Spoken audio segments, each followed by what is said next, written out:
The RTÉ Rugby Podcast, sponsored by Canterbury. See the new Irish men and women's rugby jerseys at canterbury.com.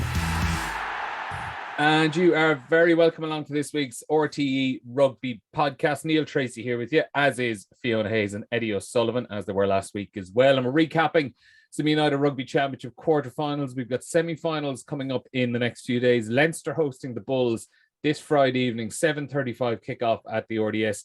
While in the other semi-final, Ulster back down in South Africa. They're in Cape Town, where they're going to be taking on the Stormers. That is a 2:00 kickoff Irish time on Saturday afternoon, and that game is going to be live on RT2 and the RT Player as well. We'll also touch on Munster, whose season is over. In very disappointing circumstances, they were completely second best against Ulster last week in the quarterfinals. So we'll touch on that as well in the company of Fiona and Eddie. But we'll start with probably recapping the quarterfinals of last weekend. And we'll begin, folks, with Leinster 76, Glasgow Warriors 14. I was at that game on Saturday afternoon. And Eddie, from a Leinster point of view, I mean, I'm sure given the stressful week and the disappointing week they would have had previously, yeah, I'm sure running in 12 tries against the Glasgow team as bad as that might have been good just for a little bit of confidence. But I can't imagine it was good for much more than that. It was bad all around, I thought. It was bad for the tournament. It was bad for Scottish rugby. It was bad for Leinster. Leinster need tough games. And you would have thought, I don't think anyone thought Leinster were going to lose on the weekend to Glasgow, but you thought Glasgow would have shut up and put up some sort of a battle, particularly when they got a good start. They were the first to score, I think, God, they're bedded in here, they're going to go for it. And they just imploded. And I suppose 6 tries and the 2 yellow cards tells its own story. But apart from that, even, it was just a very unprofessional performance, really. It's a terrible thing to say, but it was unprofessional. The tackling, the defence, it was just shocking. And it was no good for anybody. I mean, yeah, Leinster won handsomely. It was like a training run. They got a better hit out against the Leinster A team. 100%. Tougher game, It probably, you said there was like a training session. It probably wasn't as valuable as a training session. They would probably get more out of playing against each other. You'd get hit harder by guys in your own squad, in those hit-outs, But yeah, it's a bad advertisement for a tournament.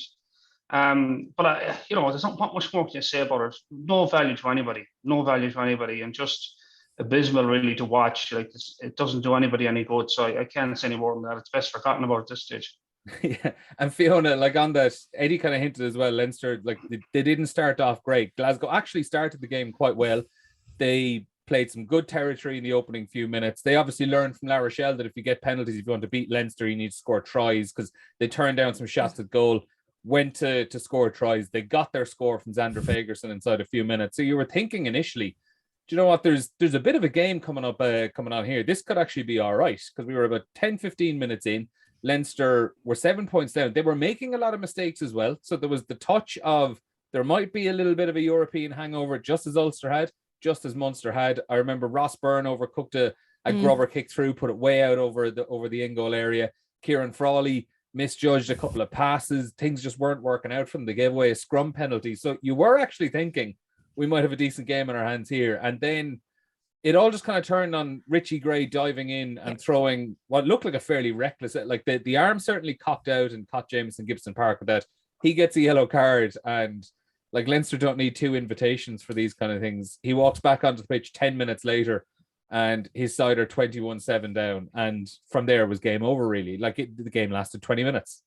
Yeah, it was exactly that. It was after that yellow card. It was almost like, to be fair, it was like Leinster woke up, the slick passing and the backline moves weren't going to hand, and that overcooked kick. And even they were in a little bit of pressure in scrum time as well, and a couple of scrums, which I thought they might have been worked really hard on during the week to sort out. Now they did as the game went on, but it was a funny sort of start to the game. You really felt like it was going to be, oh, look, this Glasgow team are really up for it, even after Ferguson's try, he was roaring and shouting, and you just felt there was a lot of aggression, and they were really going in there, and they didn't give Leinster the ball. They were trying to hold on to it, but it just, after that grey yellow card, imploded. And fair play to Leinster, they spotted the gaps, you know, they got the ball wide, they really kind of attacked the Glasgow line. And Glasgow, as Eddie said, the tackling was quite poor. Their defensive systems, it didn't even look like they had a defensive system. They were getting caught in back three as well. So it was a strange old game. And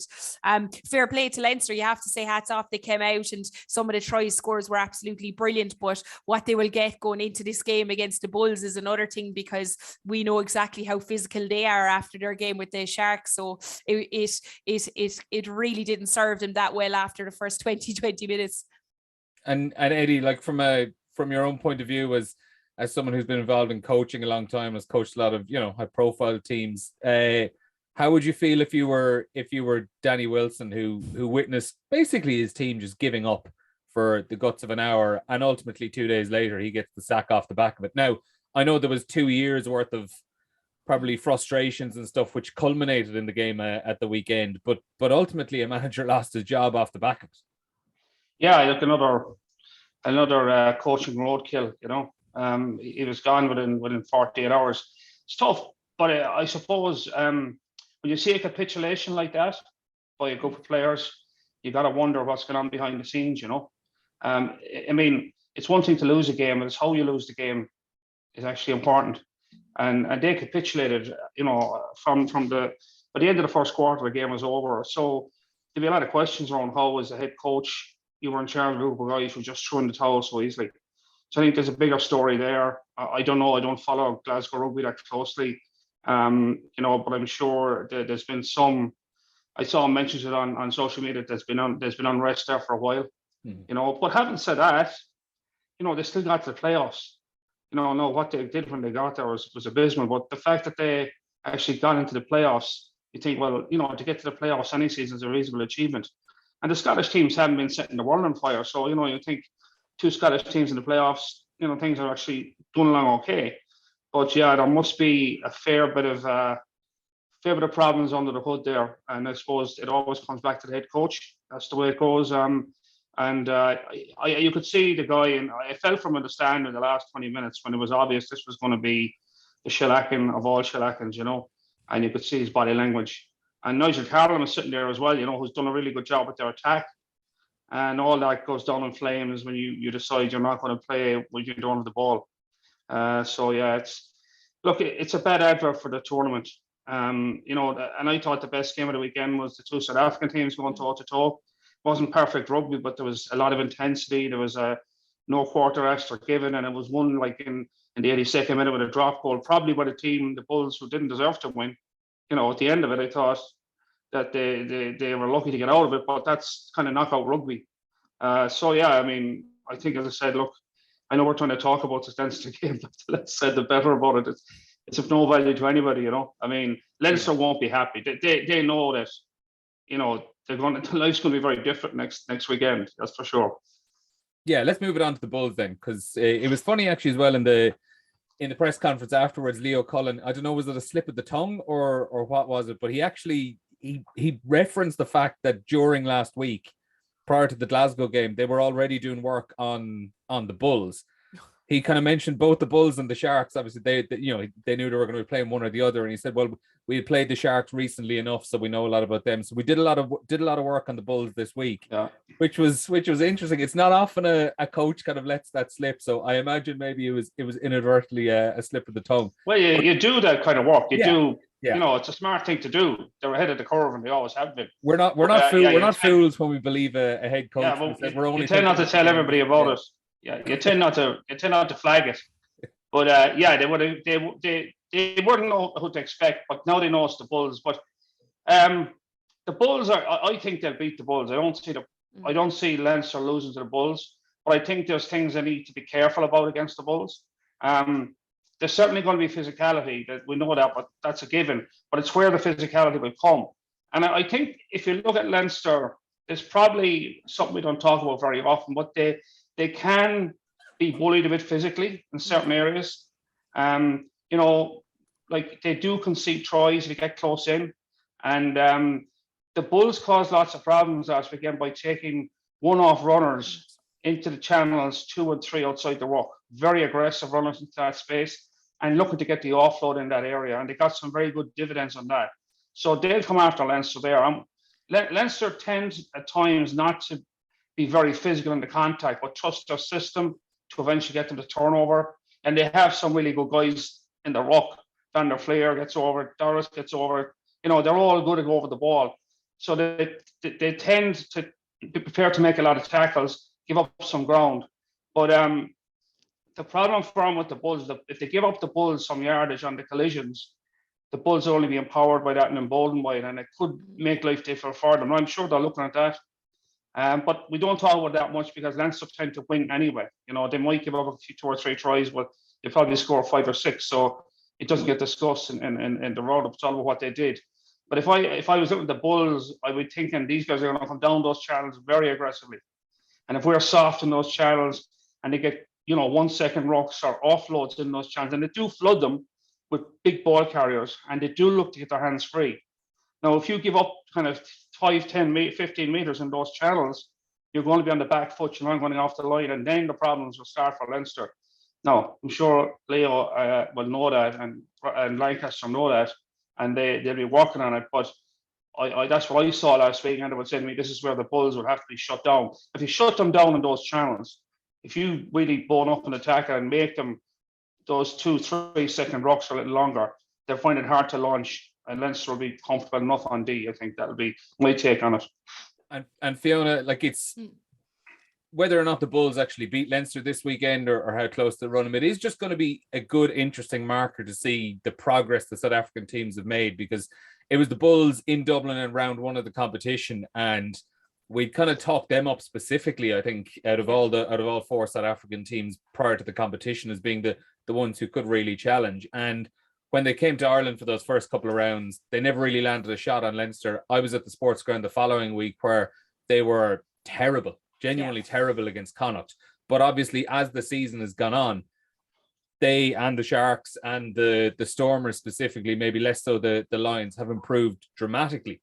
And I think what's interesting with the Bulls case is, rather than the Sharks, where they got a lot of Springboks back into their team, and just the actual personnel looks a lot different, the Bulls have actually just kind of progressed and got better without actually changing too much of the team.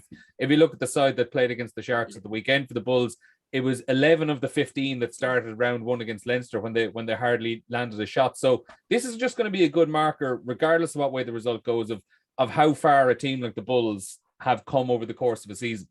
Yeah, and that's one thing that stuck out, Neil. When I was looking at the team, I thought maybe it had completely changed, coming into the game when I was going back over my notes on that. But actually, it was mad. I think it was obviously the 10. There was a couple of key positions. The 10 was different. The hooker was different. And Arna Boda, I think, was playing at 8 at the time. But they just are, you're talking about the Leinster game, that Connacht game. I couldn't get over how bad they were as well. It was, I really expected much more. But they all looked, the South African teams at the start, they all looked a bit tired to me when they came over. It was almost like they were shell shocked. They weren't used to it. They were on the road for a long time. So I don't think we saw the best of them. It was when they got back to South Africa and they started building, we really saw them progress. So it's going to be a completely different game. I think obviously it's on in Dublin, so Leinster have huge home advantage, but I'm looking forward to the battle up front. And Eddie's spot on.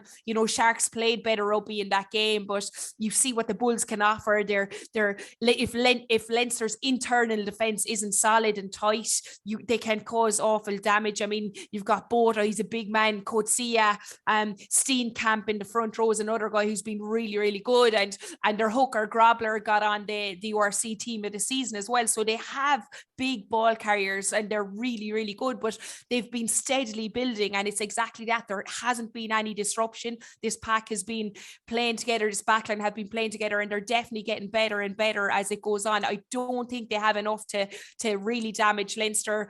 Maybe over in South Africa it would have been a different story, I think, this Leinster team, but they will have to really look at those areas of that internal defence, and the scrum as well is an area where Leinster, we've seen throughout the season, have kind of had difficulties, and this Bulls front row are quite good in that area. Eddie, would it be oversimplifying it to say if Leinster can get parity in those collisions, as you were saying, just the sheer physicality, if they can level them on that, is that essentially, are they one up already? Yeah, I think that's a key area when they don't have the ball. And when they have the ball, like the Bulls' maul defence was woeful last weekend as well, you know. I mean, I'm sure Leinster will be torn with well, Leinster don't maul a lot, or they don't, you know, they tend to move the ball more than maul it. It might be dividends in actually mauling the Bulls, you know. But surprisingly, for such a big side, their maul defence last week was poor. So it might be a port to call for Leinster early doors, particularly in their own half, to maul the ball and see if they can milk penalties or some go forward out of it. Some Leinster might rein things in a little bit to see how things are. But I think, yeah, I think if Leinster, you know, if Leinster get into their rhythm, and we see last week, you know, when they were like a training run, but when they hit a rhythm where they're getting the 1.5, 2 second rocks, the pods are shown up with all options, tip on passes out the back, they create that rhythm in their game. There's almost an inevitability about the fact they're going to break you and score. You know, when you see a team like Munster, you don't see that until they get 10 yards from your goal line. So Leinster had this capacity to do that here from 50, 60 metres out. And even, you know, we've seen that all season. It's not just last weekend. So what the Bulls need to do is take Leinster out of their rhythm.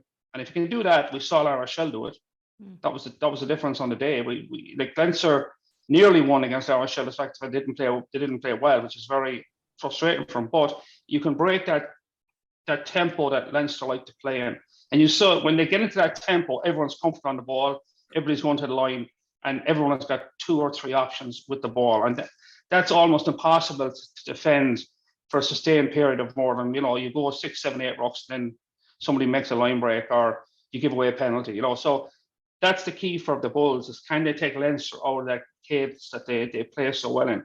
And that's what you have to do. And it's easier said than done, because Leinster have many strings to their bow. But that's my point. I don't see the Bulls being able to do that, really.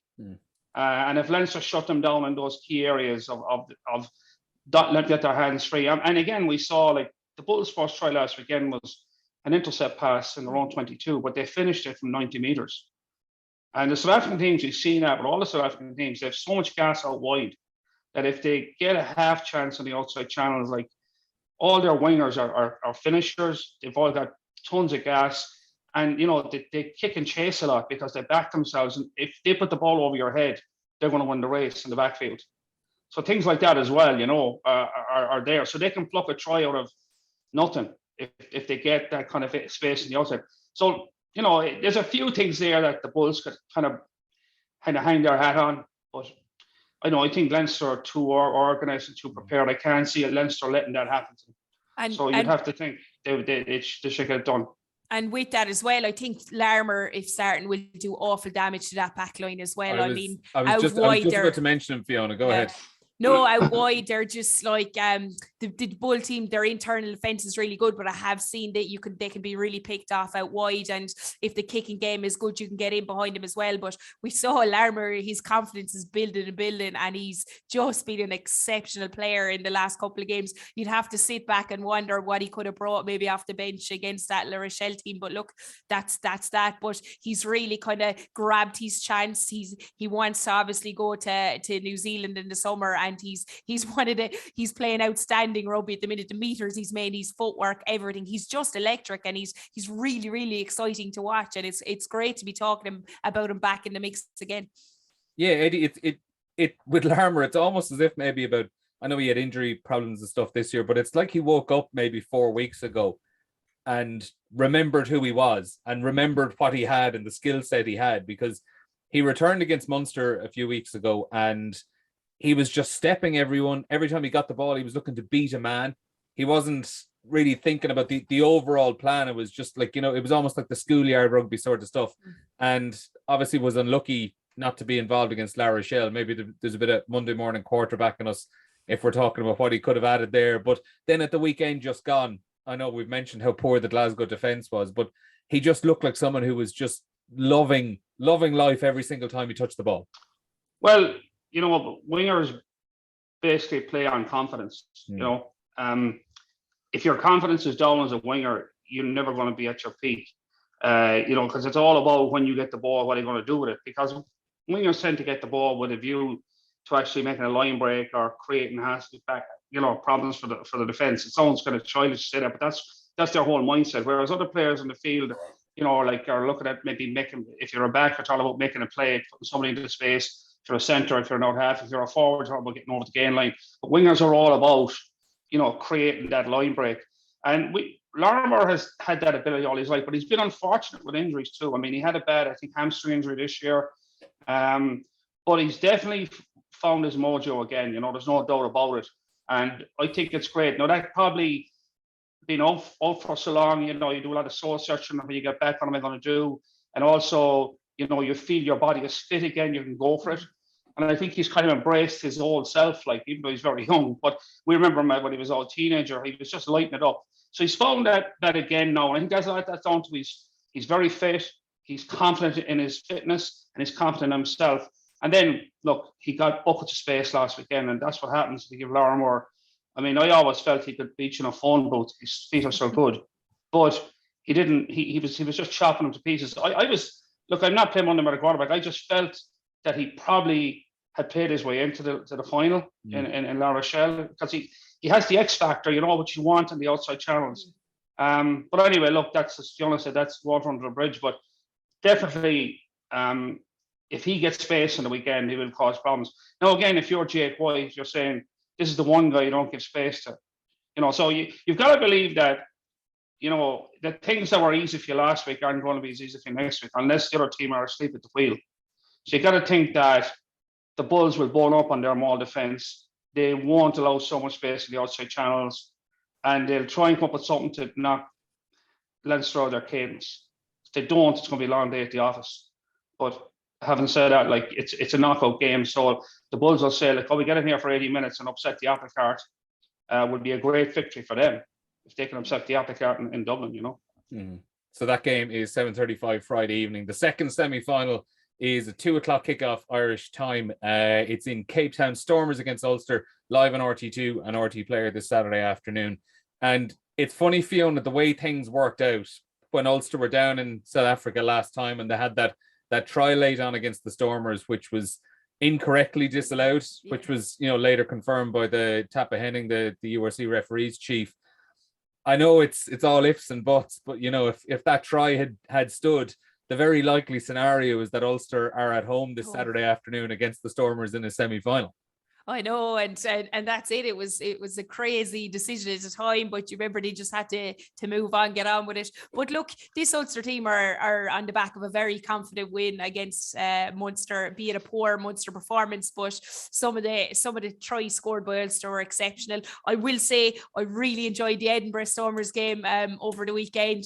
That Stormers backline are just really, really electric to watch, and I'm excited about this one. I think it's probably going to be the game of the weekend for me. I'm a big fan of Warren what's his name? Warren Gallant, and Herschel Yankees is another guy who just absolutely speeds up the game. They've just they're electric on the wings as well. You've got Sinatla and Zas, who's also made the URC team of the season. So it's really, we talk about South Africa teams a lot of the time. You're talking about the damage being done up front, but this Stormers team in particular, I think their backline is absolutely electric, and they really like to use it.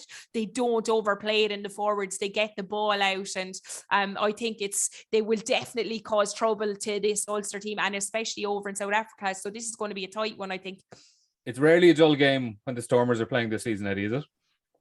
No, they're very exciting. They play kind of a run and gun game. But from Ulster's point of view, yeah, it's pretty tragic that a bad refereeing call, a little do we know at the time, would cost them a home game. I think that for Ulster, it's all about, can they deliver again this week like they delivered last week? We've been playing this tune now for ages with Ulster. Their inconsistency. They've been consistent within an 80-minute game. Like, we've seen a number of times up in Kingspan where they've been, cruising at 60 minutes, and then with 5 minutes on the clock, they're hanging on to a 3 or 4 point lead. They tend to go through these patches in games, and even from game to game. Look, we saw this year, they came to the RDS after Christmas and they beat Leinster. Really good performance, very well put together, very solid. Like, Leinster was shocked at how comfortable Ulster were beating them. And then Ulster arriving in the Aviva a couple of weeks later, having, kind of given up the home venue to go to the Aviva, and kind of wiped them out. And you're saying, well, what happened between you know, the RDS, the Aviva, it's not that far to travel, you know, and they did the same. Then they beat Toulouse, then they lost to Toulouse at home, then they lose to Munster, you know. So which Ulster team are going to show up in South Africa? No, I believe if Ulster show up and play as they can, like, and we've seen what I thought was really fantastic last weekend is, and I love this type of rugby. It kind of it sits well in my head, is that they looked at Munster and they saw that Munster had improved their defence, like from the time when Munster were torn apart by Leinster and by Exeter, and they changed. They went to a pure drift defence, and Farrell was much more comfortable in the outside channels, and they then thought Munster were comfortable, but then Ulster came up with this plan where they attacked the channel between De Allende and Farrell, and they did it brilliantly. You know, they shortened the line out, they ran dummy runners off the two forwards.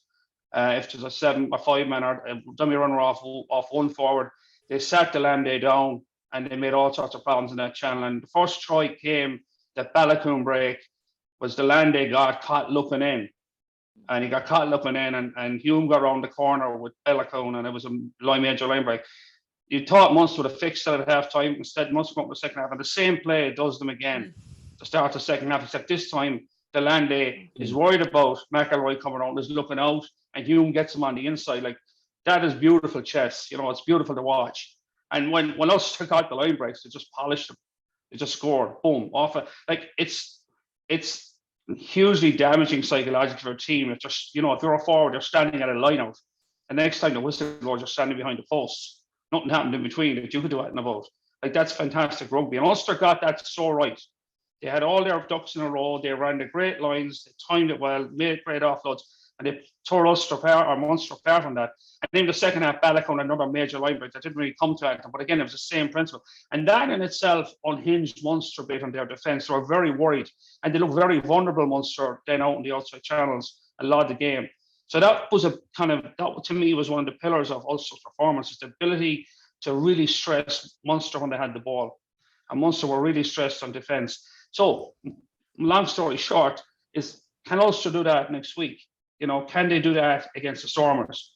And they'll have to be very active. But I think if Ulster play to par, play the Ulster kind of at the top of their game stuff, yeah, I think they can do it.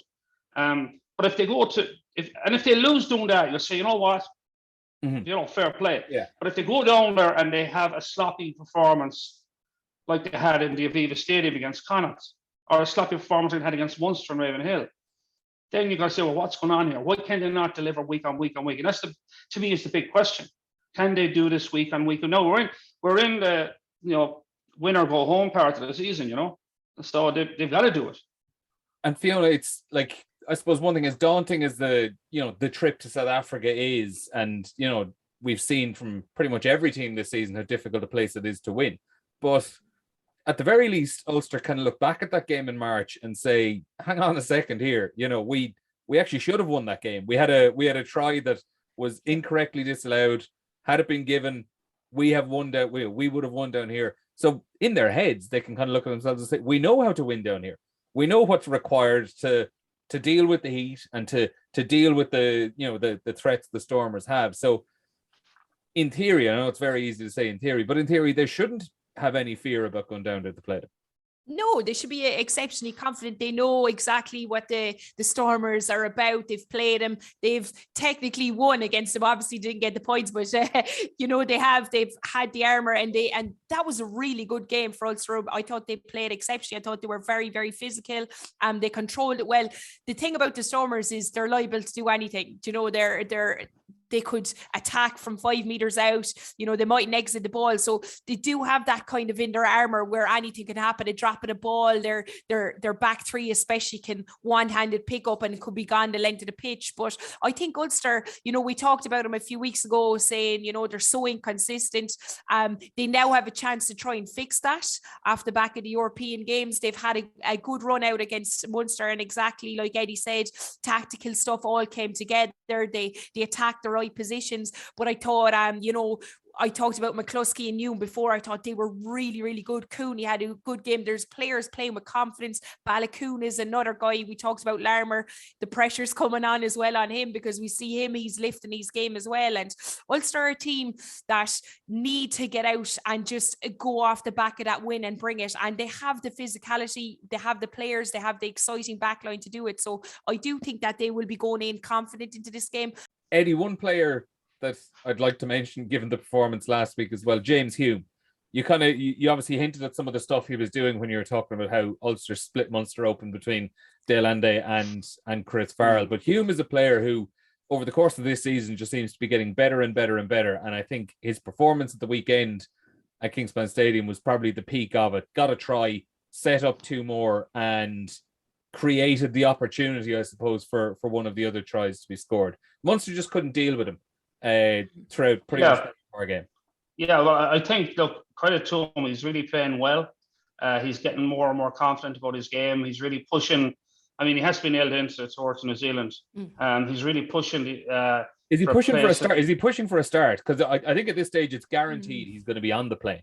So is he doing enough to get? Well, he's pushing for a start, but will he get the start's another thing. You know, I mean, and I know it's right for me to be picking the test side, but I think if you're going to drop Gary Ringrose for a test against New Zealand, you'd run a pretty good reason for it. So now maybe depends on the tour as well. He might get it one of the tests. It's 3 tests, but it's easy to pick a guy. It's the fellow you drop is the problem, you know. So that's why I found as a coach, you have to tell the guy you're dropping why you're dropping him. So if you were talking to Gary Ringrose, now what to say why you're dropping him? So that's the obvious. That's the hard question, you know. So, but the point is, he's building pressure. He's putting the pressure on the guys in front of him. Now, here's a point you have to make, and that's not taken away from Hume. Hume is getting these opportunities based on the precision of their backplay, and whom I'm a huge fan of, you know, is McCluskey. Like every time McCluskey plays for Ulster play well. It's amazing. McCluskey's missing. Things don't go that well for Ulster. Why? McCluskey as well has good hands for an inside centre. A lot of inside centres don't have particularly good hands. They're more used as truckers. McCluskey is, I think, 6'3". He's massive. He's got good hands and he offloads the ball a lot. So his threat in that channel is hugely problematic. As we saw for Munster, they were terrorised by him. And because of that threat on the inside, Hume gets that space then to do his stuff. So I think with centre, when a centre plays well, you got to look at his partner. And it's the same when the great partnership between Darcy or Driscoll.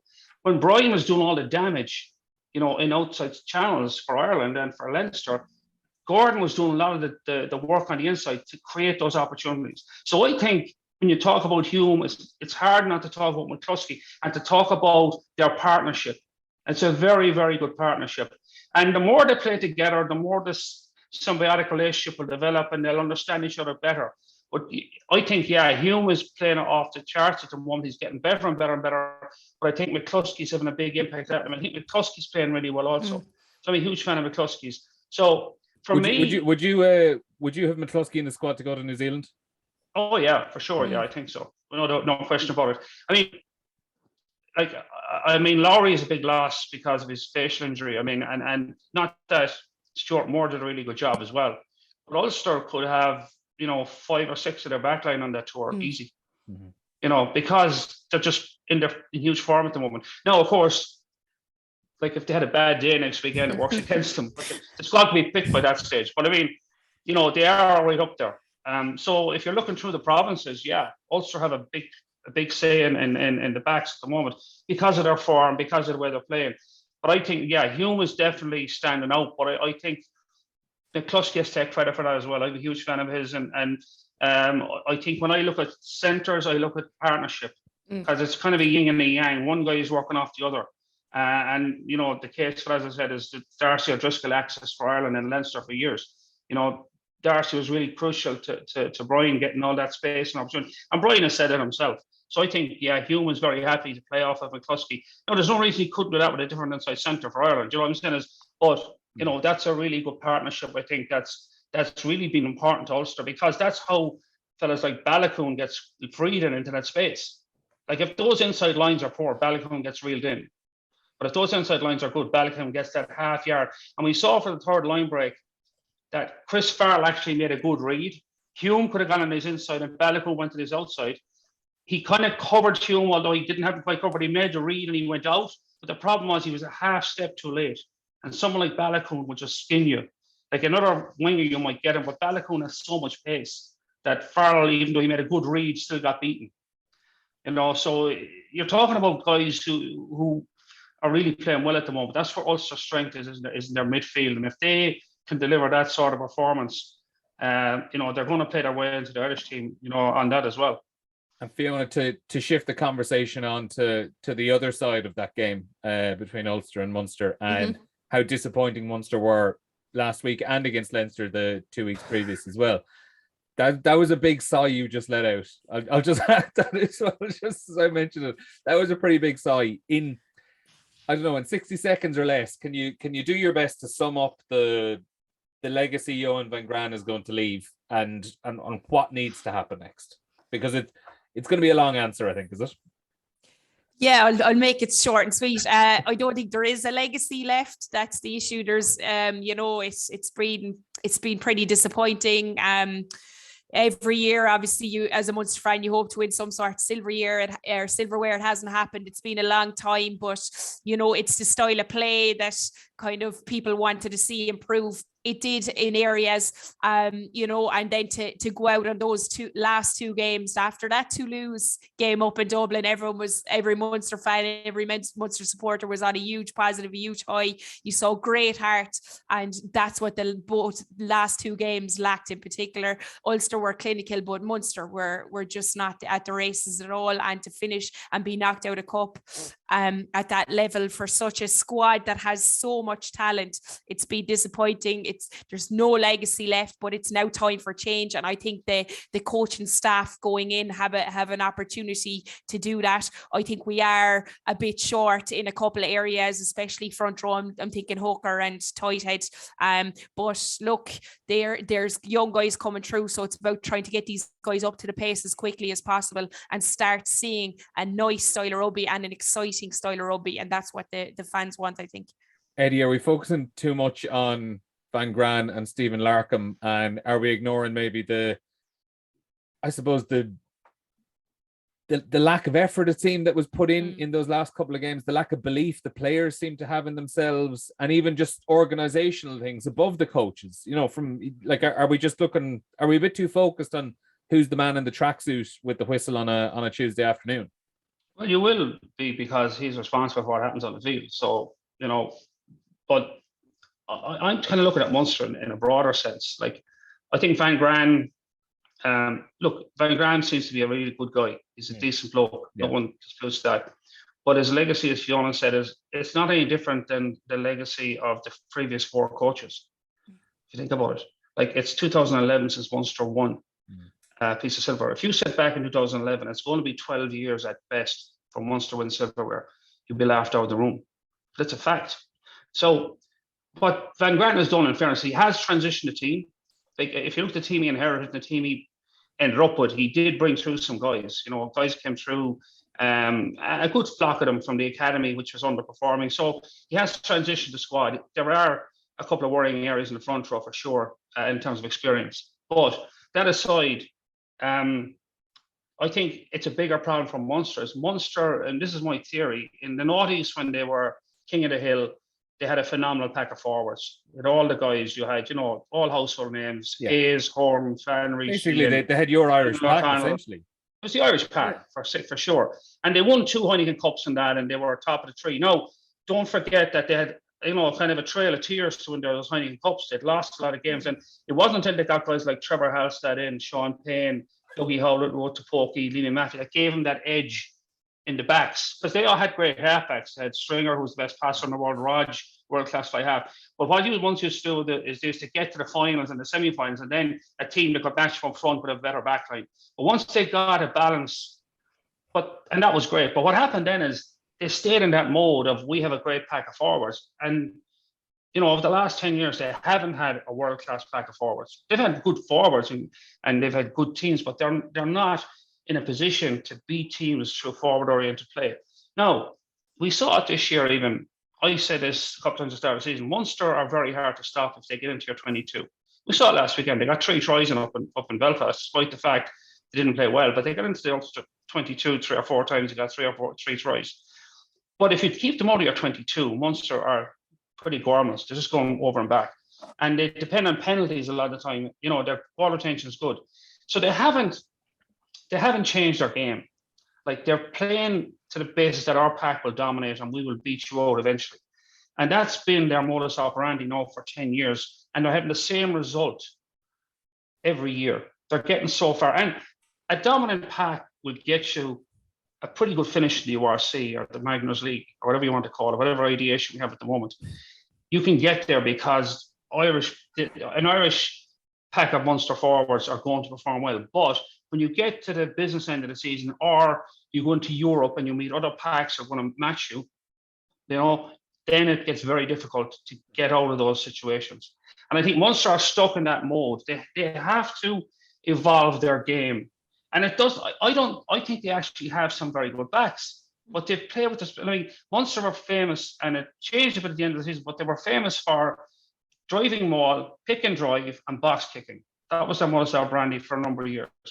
That is not going to work anymore. And they have to wake up to that realization. So it now falls on Graham Rowntree as the new head coach to make this transition. And it has to happen pretty quickly because it's not like he's a new coach coming in. The honeymoon will be brief because he's had his head under the hood now for a few years. He should know what's required. And Munster supporters will be not too patient if he doesn't start bringing up solutions pretty quickly. Fiona, like, I know I kind of mentioned it yesterday evening to you. I was writing about it yesterday. I was looking at the breakdown of the front row they have now this coming season, and at tight head, like, it has to be a concern. The imbalance of experience is probably the best way of putting it that they have going forward next season, where you have Stephen Archer, who has, you know, bags and bags of experience, almost 250 games for Munster. He's pretty much locked in as the first choice. But below that, the other 3 tight heads they have in that senior group, Kenyon Knox, Roman Salanoa, and James French, between them in their entire careers for Munster and Salanoa for Leinster as well, they've played 38 games. They have 7 starts in professional rugby between the 3 of them. That's half as many starts as Stephen Archer had last season. And obviously part of that is down to the fact that in the last 6 months, we knew Johann van Graan was leaving. Johann van Graan knew he was leaving. So obviously he wasn't going to be too concerned about, you know, getting those guys experience for next season, because he was, you know, he wanted to have John Ryan out in the pitch as much as possible. And John Ryan played he played all of the last 13 games, I should say, whereas if you were to look over at Connacht, whereas they found out Ultan Dillane, pretty much one of their key players, was leaving in December. He played 5 more games for the rest of the season.